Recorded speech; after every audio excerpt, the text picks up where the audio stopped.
જય શ્રી કૃષ્ણ। આજના વિડીયોમાં આપણે વાત કરીશું વનેડિયાની વાર્તાની, કે જેને વનેડાની વાર્તા પણ કહેવાય છે।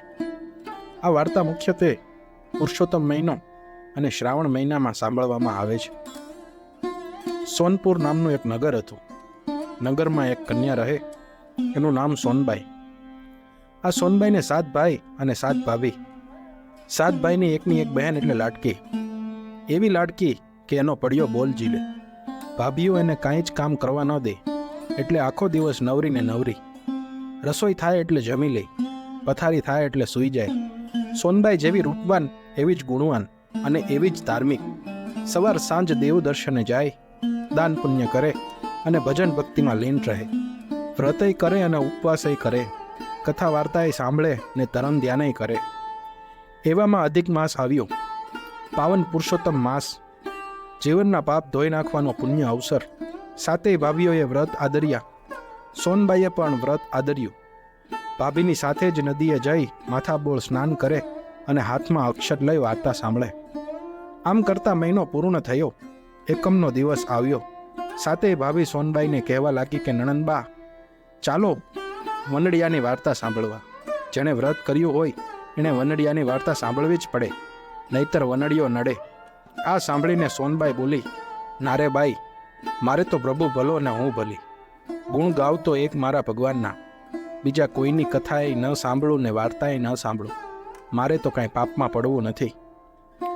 ભાભીઓ સોનબાઈને બહુ સમજાવે છે, પણ સોનબાઈ માનતી નથી। આ જોઈને વનડિયાના ક્રોધનો પાર ન રહ્યો। આ તો વનડિયો દેવ, કોપે તો દાટ વાળી દે અને રીજે તો રાજ આપી દે। કંદડે તો એવો કંદડે કે ભલભલા સીધા દોર થઈ જાય। વનડિયાએ નક્કી કર્યું કે આ કુંવારી કન્યાના કપાળે એવું કલંક લગાડવું કે એનું જીવતર હરામ થઈ જાય। દિવસ આથમ્યો ને રાત પડી। સોનબાઈ પથારીમાં સૂતા છે ત્યારે વનડિયો વેર વાળવા આવી ગયો।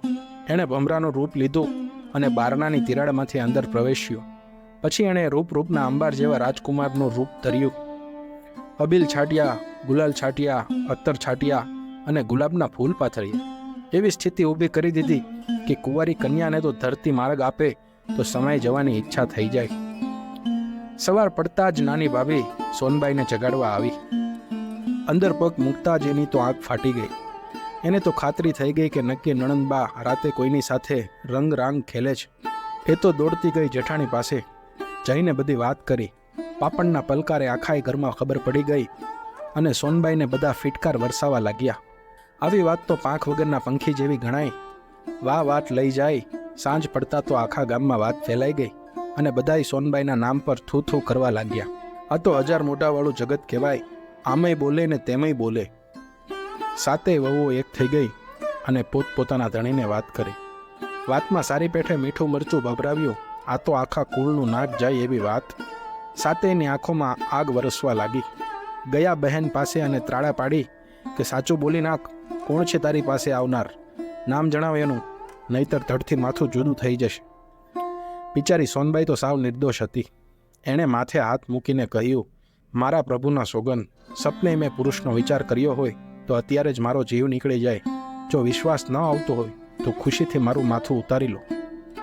ભાઈઓ વિચાર કરવા લાગ્યા કે હવે શું કરવું? સાંભળેલી વાત પર વિશ્વાસ કરવો કે ન કરવો? ખાતરી કર્યા વગર બેનની હત્યા કરીએ તો નરકે જવું પડે। પહેલા વાતની ખાતરી તો કરવી જ પડે। 7 ભાઈઓએ રાત આખી જાગીને ઉઘાડી તલવારે ચોકી કરવાનું નક્કી કર્યું। મધરાત થઈ, 7 ભાઈઓ ઉઘાડી તલવારે આટા મારે છે। અંદર સોનબાઈ ઘસઘસાટ ઊંઘે છે। મધરાત થતાં જ વનડિયો બ્રાહ્મણનું રૂપ લઈને આવ્યો અને અબુલ ગુલાલ છાંટીને ગુલાબના ફૂલ પાથરવા લાગ્યો। ગુલાબની મહેક આવતા જ 7 ભાઈઓએ તિરાડમાંથી અંદર જોયું। રૂપાળા રાજકુંવરને જોતા જ પાટું મારીને બારણું તોડી નાખ્યું અને વનડિયા સામે તલવાર ઉગામીને પૂછવા લાગ્યા કે કોણ છે તું? માનવ છે કે દાનવ છે? ગંધર્વ છે કે કિન્નર છે? યક્ષ છે કે દેવ છે? જલ્દી બોલ, નહીતર તલવારના એક ઘાયે માથું જુદું થઈ જશે। આ સાંભળીને વનડિયો હસીને બોલ્યો કે મારું નામ વનડિયો દેવ। શસ્ત્ર મને મારી ન શકે, શસ્ત્રો મારો વાળ પણ વાંકો ન કરી શકે। રીજું તો રાજ આપું અને ખીજાવ તો ખેદાન મેદાન કરી નાખું। તમારી બહેને મારી વાર્તા સાંભળવાની ના પાડી એટલે વેર વાળવા આવ્યો છું।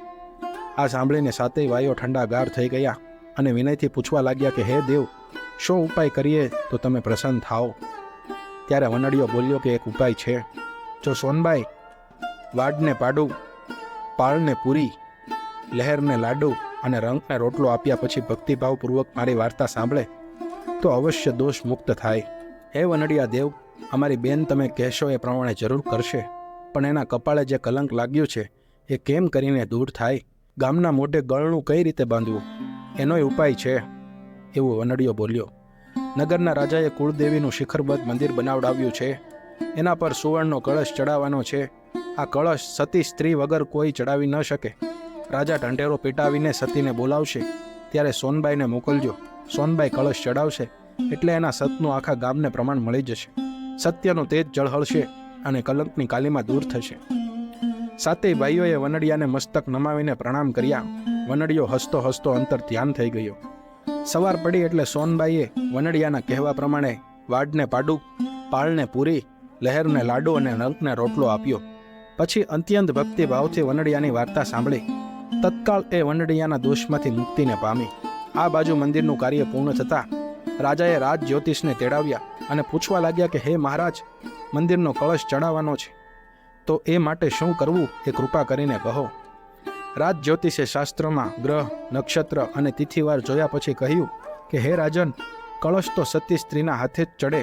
જે સ્ત્રી વાવમાંથી કાચા સૂતરના તાતણે ચાળણીમાં નીર સિંચે અને એ જળ સુવર્ણ કળશને છાંટીને કળશને સ્પર્શ કરે તો કળશ આપોઆપ ચડી જાય. પણ હે રાજન, આ જગતમાં આવી સતી સ્ત્રી મળવી દુર્લભ છે.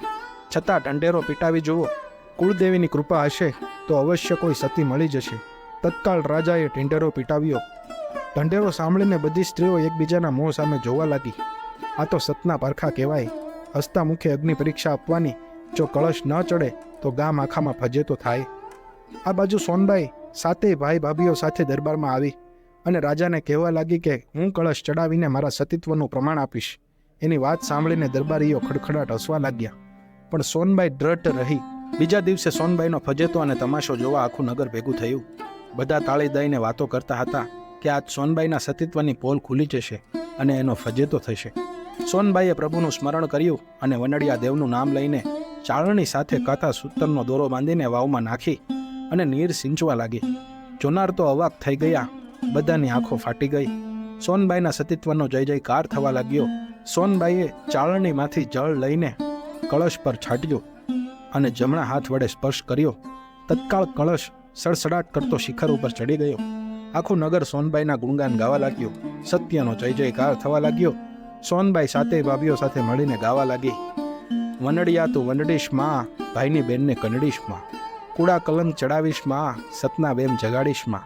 રીજે તો તું આપતો રાજ, બગડેલા સુધારતો કાચ. તું ખીજાય તો વાળે દાટ, ચો દેશ ગુંજે તારી હાક. તારો વાસ પ્રભુની પાસ, અમે તારા ચરણોના દાસ. પુણ્ય ફળ્યા ને પાતક ટળ્યા, પુરુષોત્તમ પ્રભુ આવી મળ્યા. હે વનડિયા દેવ, તમે જેવા સોનબાઈને ફળ્યા એવા તમારી વાર્તા સાંભળનાર, વાંચનાર, લખનાર સર્વને ફળજો. ઓમ નમઃ શિવાય. તો આ હતી વનડિયા દેવની વાર્તા. આશા રાખું છું કે આપને આ વિડીયો પસંદ આવ્યો હશે. જો પસંદ આવ્યો હોય તો લાઈક કરો, શેર કરો અને આવા જ ધાર્મિક વિડીયો જોવા માટે આજે જ અમારી ચેનલ ધર્મની જ્યોતને સબસ્ક્રાઈબ કરો મિત્રો. ધન્યવાદ. મળીએ ફરી નવા વિડીયો સાથે. ઓમ નમઃ શિવાય.